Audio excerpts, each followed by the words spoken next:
So I checked my Pacer locator today, and just to do an update on my case, and I found out that they filed today the defendants for Hamilton County that are representing Dennis Quakenbush, who is the sheriff of Hamilton County, and also Josh Carey, who was a commander at the jail at the time that I was arrested a long time ago. That they filed a defendant's notice of res judicata, meaning if you don't know that I've already tried to sue them once and it was thrown out, and I'm trying to sue them again.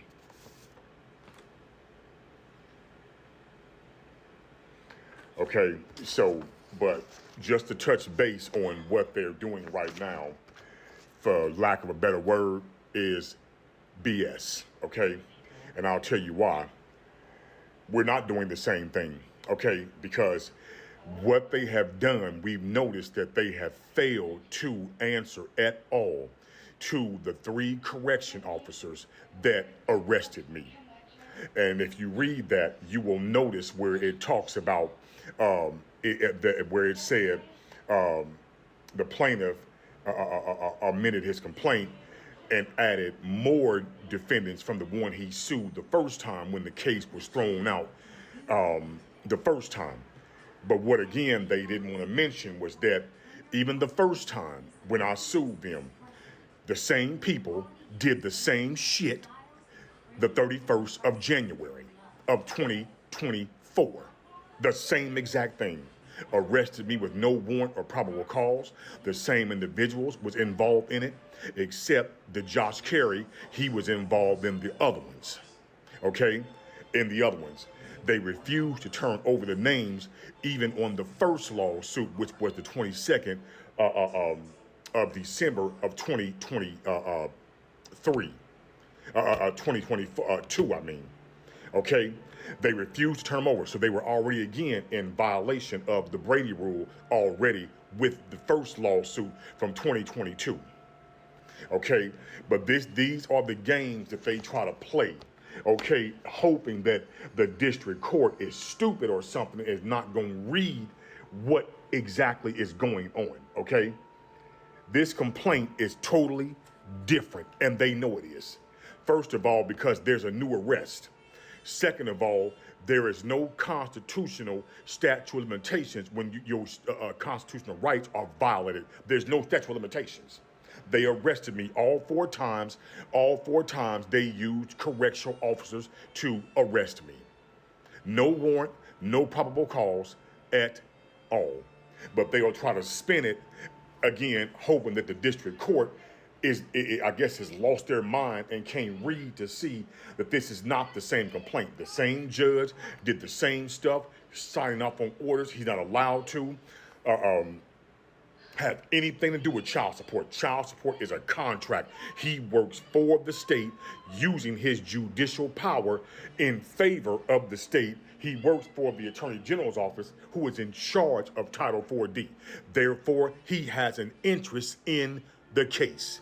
Furthermore, all the child support money that the state makes off of child support is used to fund judges and attorneys, retirement funds, state officials, yada, yada, yada. He's directly involved in this case, directly involved in it. Again, the 4th time, the 4th arrest. Also, again, it's different in the aspect that we have officers' names this time. Unlike you didn't turn them over last time and the court didn't say anything about it or force you to, we have 3 of their names that detained and arrested me, and we found out that they are correction officers. And now we know why they never decided to turn the names over at all, because they knew they were not sheriff deputies. That's why. So again, they'll put out, as they call me, this boilerplate response or whatever, hoping somebody's going to jump onto it and ignore all the other facts about the case. The conflict of law, they have not answered to yet. The fact that they have not given me the Turner versus Roger hearing, which is an ability to pay hearing, before they incarcerated me. The fact that he's not answered my de novo review from 5 years ago. He still has not answered it yet. So this can go on and on and on. They denied me my administrative procedures hearing that is mandatory before they're able to move forward. Jurisdiction, again, has never been placed on the record at all. Not one bit. Not one bit.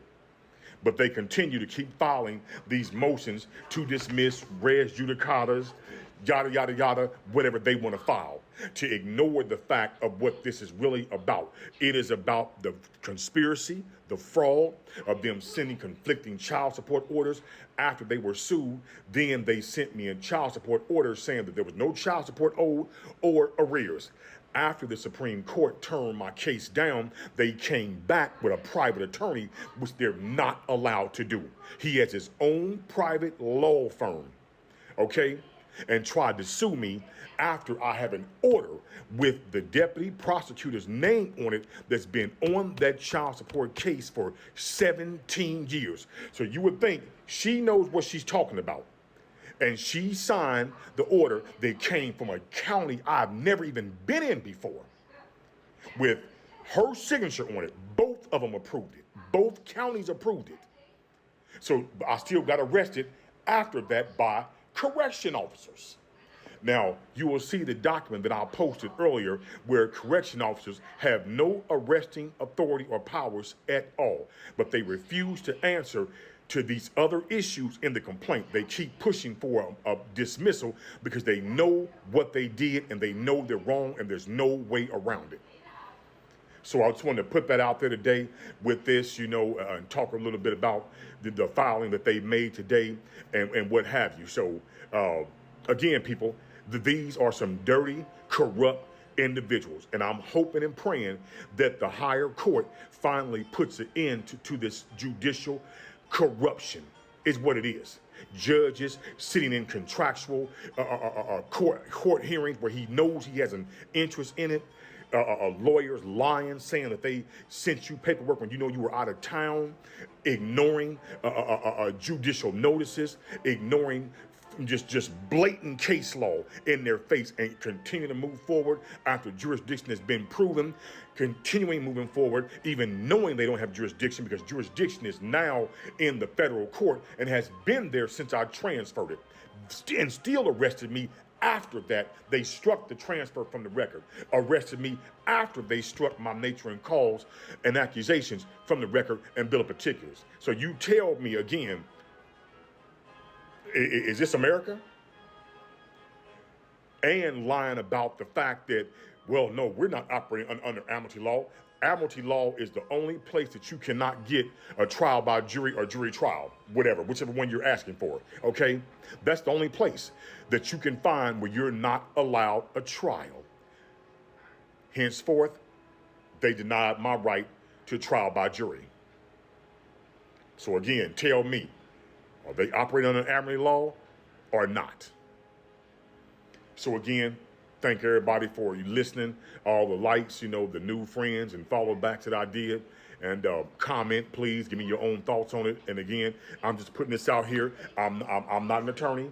I'm just showing you guys what they did again and how they continue to try to ignore the facts of the case, the facts that they are scared of to answer to.